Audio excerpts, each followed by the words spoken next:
हरे कृष्णा। आप सभी माताओं और बहनों को पद्मनी एकादशी की बहुत सारी शुभकामनाएं। अधिक मास यानी पुरुषोत्तम मास वैसे भी आध्यात्मिक वाला मास माना जाता है, क्योंकि इस मास में किया गया कोई भी पुण्य कर्म 1000 गुना अधिक फल प्रदान करने वाला होता है। अगर ऐसे मास में एकादशी तिथि आ जाए फिर तो वे सोने पर सुहागा बन जाता है।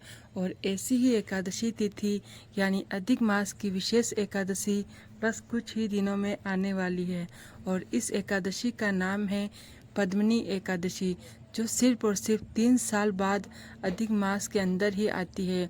तो चलिए आज के इस वीडियो में हम जानते हैं कि इस बार पद्मनी एकादशी कौन से दिन आ रही है, इस दिन के विशेष मुहूर्त क्या रहेंगे और अगले दिन पारण करने का समय क्या रहेगा। तो इस अधिक मास की विशेष पद्मनी एकादशी कब है, ये वीडियो आरंभ करते हैं। इस बार अधिक मास में ज्येष्ठ मास की पद्मनी एकादशी आ रही है 27 मई 2026 बुधवार के दिन। एकादशी तिथि आरंभ हो जाएगी 26 मई 2026 को सुबह 5:10 पर, और ये समाप्त होगी अगले दिन यानी कि 27 मई 2026 सुबह 6:21 पर।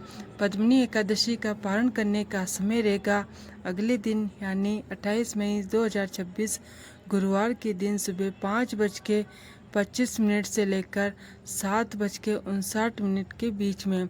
तो इस प्रकार इस बार अधिक मास में आने वाली पद्मनी एकादशी का पालन हम करेंगे 27 मई 2026 बुधवार के दिन।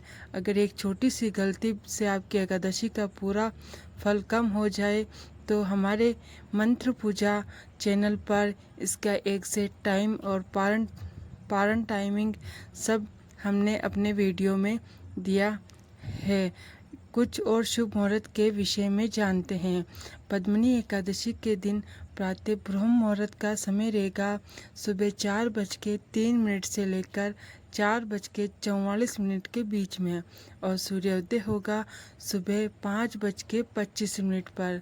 प्रातःकाल में भगवान श्री हरि की पूजा अर्चना करने का समय रहेगा सुबह 4:24 से लेकर 5:25 के बीच में, और संध्या काल में पूजा अर्चना करने का समय रहेगा शाम 7:12 से लेकर 8:13 के बीच में। इस दिन विशेष रवि योग और सर्वोत्र सिद्धि योग भी बन रहे हैं। वे सुबह 5:25 से लेकर 5:56 के बीच में है। विजय मुहूर्त का समय रहेगा दोपहर 2:36 से लेकर 3:31 के बीच में। इस दिन राहु काल का समय रहेगा दोपहर में 12:18 से लेकर 2:02 के बीच में। इसी एकादशी के दिन भद्रा का वास भी रहेगा, और वे होगा सुबह 5:25 से लेकर 6:21 के बीच में। लेकिन इस बार भद्रा का वास पाताल लोक में होने के कारण पृथ्वीवासियों के लिए नुकसानदायक नहीं होगा, मंगलकारी ही समझा जाएगा।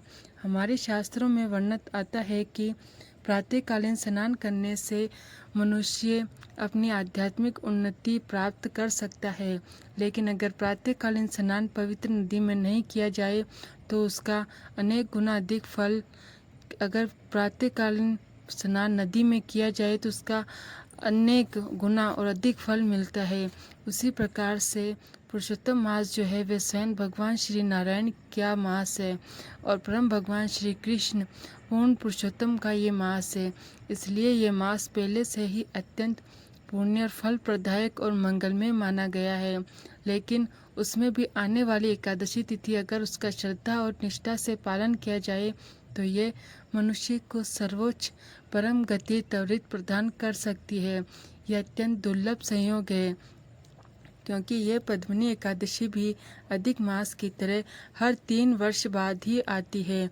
तो इसलिए प्रयास करके पूर्ण नियमों का पालन करके श्रद्धापूर्वक इस एकादशी का पालन करना चाहिए। प्रत्येक मनुष्य को, चाहे वे स्त्री या पुरुष हो या वृद्ध युवान या मरणासन, प्रत्येक मनुष्य को प्रयास करके इस एकादशी का पालन करते हुए व्रत और उपवास रखना चाहिए। अधिक से अधिक भगवान के पवित्र नामों का जप करना चाहिए कि हरे कृष्ण कृष्ण कृष्ण हरे हरे, हरे राम राम राम हरे हरे। इस महामंत्र की अधिक से अधिक माला का जप करना चाहिए।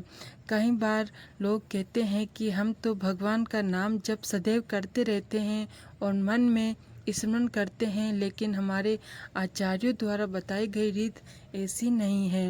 हमारी गुरु परंपरा में यही सिखाती है कि भगवान के नाम जप का उच्चारण माला के ऊपर एक स्थान पर बैठकर पूर्ण एकाग्र के साथ करना चाहिए।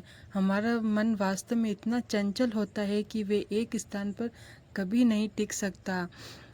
इसे एक स्थान पर टिका रहने के लिए हमें अपनी सभी इंद्रियों को इस हरि नाम जप के अंदर सम्मिलित करना चाहिए। और वो कैसे कर सकते हैं? जब हम माला के ऊपर जप करते हैं तो हमारे श्रवण इंद्रिय यानी कि कान उस मंत्र जाप को सुनता है, जीवा द्वारा हम उस मंत्र का उच्चारण करते हैं। इसी प्रकार से जीवा और कान दोनों ही इस कार्य में व्यस्त हो जाते हैं। उसके बाद तीसरा स्पर्श है, यानी कि हम जो भी मंत्र जाप कर रहे हैं वे माला के ऊपर करने का विशेष फायदा यही होता है कि ऐसा करने से हमारी स्पर्श इंद्रिया जो है वे भी भगवान की सेवा में लगती है। तो इस प्रकार से शरीर के सभी अंग जब एक ही कार्य के अंदर व्यस्त हो जाते हैं तो उसमें एकाग्र आती है।